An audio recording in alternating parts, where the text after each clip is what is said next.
आहे ब्लॉगमध्ये. पहा उन्हाळ्यासारखं कडकडीत ऊन पडलेलं आहे आणि असं ढग जमा होतात, पण पावसाण्याची दांडी मारली आपल्याकडे. कठीण आहे. हे पीक दिसलं नसतं आताशी रानं झाकून कमरेपर्यंत तुरी गेली असल्यावरती. मध्ये मध्ये शिंपत तरी जायचा असा, पण ते पण आता बंद झालंय. आठवडा झाला असेल ते पण बंद झाले. बिलकुल पाऊस नाही आमच्याकडे. काय करावा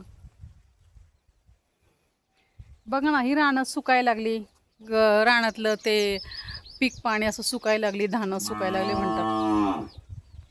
चालू केलंय तसं पाणी मिरच्यावर, ह्याच्यावर, त्याच्यावर. अरे बाबा रे बाबा बाबा, अरे माझे बाबू मला तिकडे घ्यायला आलेला. अरे बाबा शिवणा शिवणा, हा आले आले आले. ए बाळा इकडे ये, पाणी पी. आधी पाणी पी आणि मग ये माझ्याकडे ये. दोघे माझ्या मागेल. टायगर पण तिथं बसलेला आहे. टायगर बघा, टायगर कसं बसलाय. पण टायगरचं काय नुसतं लांबणं बघतोय.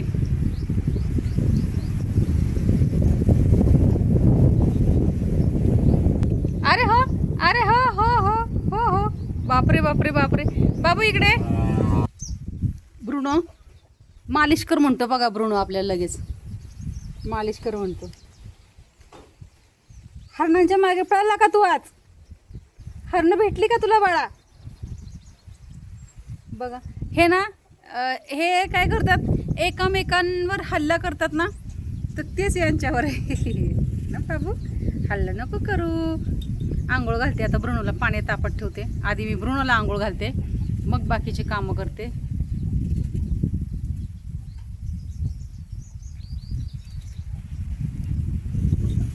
कसा बसलाय शांत. त्याला वाटतं आता काय मम्मी परत जाते की काय. तर माझ्यापासून उठणारच नाहीये.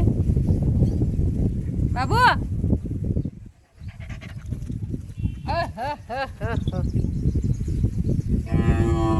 शांत राहा. बघा कशी ओरडते बघा. ओरड आंबा.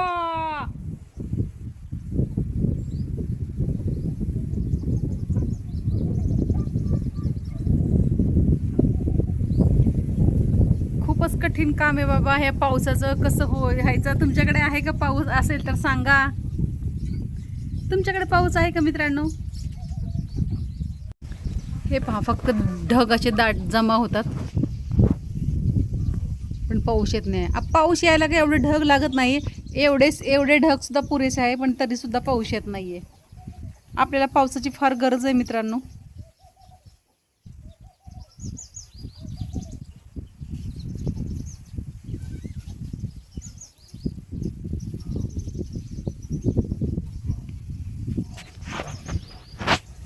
त्या दोघी गेलेत ना तिकडे चरायला, म्हणून ही ओरडते. चला आपण आता काहीतरी कामाला सुरुवात करूया, काहीतरी कामं काढूयात.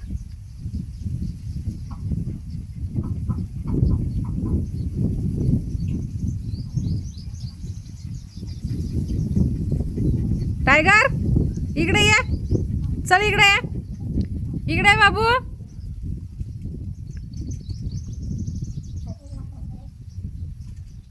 ब्रुनो कसा बसलाय बघा माझ्याकडे. लगेच शांत बसलाय लगेच.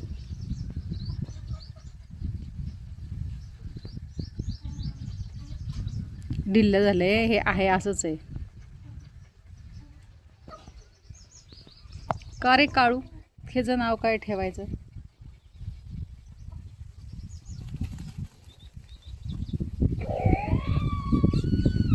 ह्याचं नाव काय ठेवायचं? तुझं नाव काय ठेवू रे? काय नाही ठेवत तुम्ही सुद्धा. ती बघा, ती आपली फार जुनी कोंबडी, पण तिची शेपटी बिलकुलच नाहीये. बिलकुल शेपटी नाही. ते तुटली बरं का, हातात पकडली, त्या व्यक्तीच्या हातात शेपटी झाली सगळी. अचानक आपण ती कोंबडी दिलेली, पण नंतर कळालं बाबा ही माझी जुनी कोंबडी. मी म्हटलं मला कोंबडी द्या रिटर्न, कारण का चुकून गेली ती. दुसरी कुठली तरी दिली असती एक. तर ती मग त्या व्यक्तीने देताना ती शेपटी पकडली ना, तर ती लांडीच झाली एकदम.